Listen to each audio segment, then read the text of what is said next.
Hello UPSC aspirant, hope so you all are doing so good. My name is Abhay and I'm a fellow UPSC aspirant. आज मैं एक ऐसा सच आपके सामने लाने वाला हूं जो शायद आपने महसूस किया है लेकिन सोचा नहीं.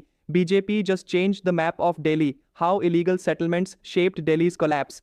यहाँ हम बात करेंगे उन अवैध बस्तियों की जिनके कारण दिल्ली का नक्शा बदल गया है, सिस्टम थम गया है और समाज का संतुलन बिगड़ गया है. सबसे पहले एक चौंकाने वाला तथ्य लेकर आते हैं. इंडिया टुडे की एक रिपोर्ट में बताया गया है कि दिल्ली में करीब 1 लाख अवैध कॉलोनियां हैं जिनमें लाखों लोग रहते हैं लेकिन बेसिक सिविक अमेनिटीज से वंचित हैं.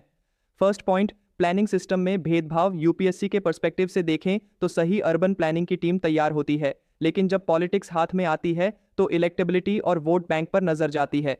क्या यही वजह है कि अवैध कॉलोनियों को रेगुलराइज कर दिया जाता है बिना सीवरेज, रोड या प्रॉपर वाटर सप्लाई के? मतलब सरकारी सिस्टम का अलग प्रभाव, जनता का अलग. सेकेंड पॉइंट, इंफ्रास्ट्रक्चर पर बोझ. इन बस्तियों के कारण दिल्ली का इंफ्रास्ट्रक्चर कोलैप्स हो गया है. इलेक्ट्रिसिटी की फ्रीक्वेंट ब्लैकआउट्स, पानी की scarcity, overflowing drains. Central Vista और मेट्रो जैसी स्कीम्स तैयार हैं लेकिन इन फॉरगॉटन पॉकेट्स में बेसिक स्टैंडर्ड्स तक नहीं पहुंच पाए. इसलिए अदालतों ने बार बार ऑर्डर्स दिए कि सिविक सर्विसेज सुनिश्चित हों. Third point, environmental impact. इन अवैध बस्तियों के निकट वेटलैंड्स, रिवर बैंक्स और ग्रीन बेल्ट्स का अनऑथोराइज्ड डेवलपमेंट हुआ है जिससे फ्लड रिस्क बढ़ा, ग्राउंड वाटर टेबल गिरा और लोकल बायोडाइवर्सिटी डिसअपियर हो गई. यही नहीं, एयर क्वालिटी भी और खराब हो गई क्योंकि प्रॉपर वेस्ट मैनेजमेंट नहीं हुआ. Fourth point, law and order और कम्युनिटी टेंशंस. अवैध बस्तियों में डॉक्यूमेंटेशन की कमी होती है इसलिए क्राइम रिपोर्टिंग और पुलिसिंग डिफिकल्ट हो जाती है. कई बार एंटी सोशल एलिमेंट्स की एक्टिविटीज भी होती हैं. इस बात की पोल किताब दिल्ली हाई कोर्ट के जजमेंट्स में खुल चुकी है कि इलीगल सेटलमेंट एरियाज को प्रॉपर पॉलिसिंग टूल्स नहीं मिल पाते. Fifth point, political incentives. BJP और अन्य पार्टीज इस इश्यू को वोट बैंक की दृष्टि से प्रयोग करती हैं. रेगुलराइजेशन पॉलिसीज अक्सर उन स्पेसिफिक एरियाज तक सीमित रहती हैं जहां पार्टी का वोट गेन हो सके. इसके कारण पूरे क्षेत्र में प्लानिंग इक्विटेबल नहीं होती. अब बात करें इससे बाहर निकलने के रास्ते क्या हो सकते हैं.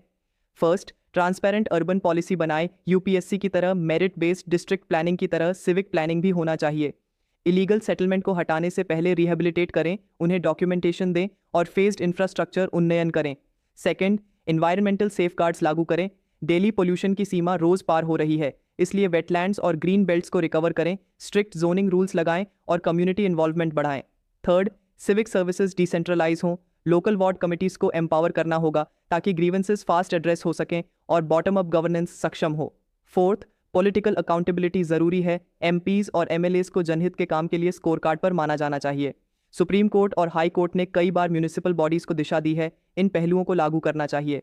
फिफ्थ, कम्युनिटी अवेयरनेस और मीडिया प्रेशर. मीडिया और एक्टिविस्ट्स को साथ लेकर रेगुलर ऑडिट्स और स्पॉट चेक्स करने चाहिए ताकि पॉलिसी मेकर्स दबाव महसूस करें और इमीडिएट एक्शन लें.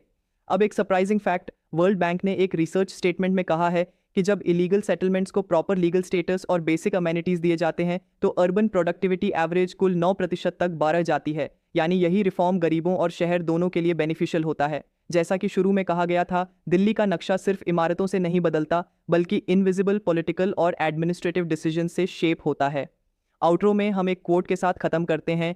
Cities are not just bricks and mortar, they are people and policies intertwined. दोस्तों बताइए, क्या आपको लगता है कि दिल्ली में इलीगल सेटलमेंट्स को रेगुलराइज करना अच्छा है अगर बेसिक सर्विसेज मिले, या इससे जो मैप चेंज हुआ वह डेमोक्रेसी के लिए खतरा है? कृपया नीचे कमेंट सेक्शन में अपनी राय दें. अगर यह वीडियो आपने सोचने पर मजबूर किया हो तो लाइक ज़रूर करें, चैनल को सब्सक्राइब करें और बेल आइकॉन दबाना मत भूलिए. आपका फीडबैक हमारे लिए बहुत महत्वपूर्ण है. आपके समय और भरोसे के लिए दिल से धन्यवाद. मैं फिर मिलूंगा एक नए मुद्दे के साथ. तब तक के लिए स्टे इन्फॉर्म्ड और स्टे थॉटफुल. अब मैं आपसे एक सवाल पूछना चाहता हूं, क्या आपके नज़रिए में इलीगल सेटलमेंट्स रिहेबिलिटेशन से बेहतर यही है कि रीलोकेटेड प्लान टाउनशिप्स में उन्हें शिफ्ट करें? क्यों?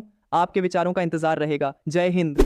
आखिर में ये कहना चाहूँगा कि मैं एक एस्पिरेंट हूँ जो अपनी तैयारी के साथ साथ आपके लिए हर दिन थॉटफुल और रिसर्च बेस्ड वीडियोस बनाता हूँ ताकि आपका समय बचे और कॉन्सेप्ट्स क्लियर हो. इनमें मैं पेड एप्लीकेशंस यूज़ करता हूँ. ना तो कोई टीम है, ना ही कोई स्पॉन्सर, सिर्फ मैं हूँ और मेरा डेडिकेशन.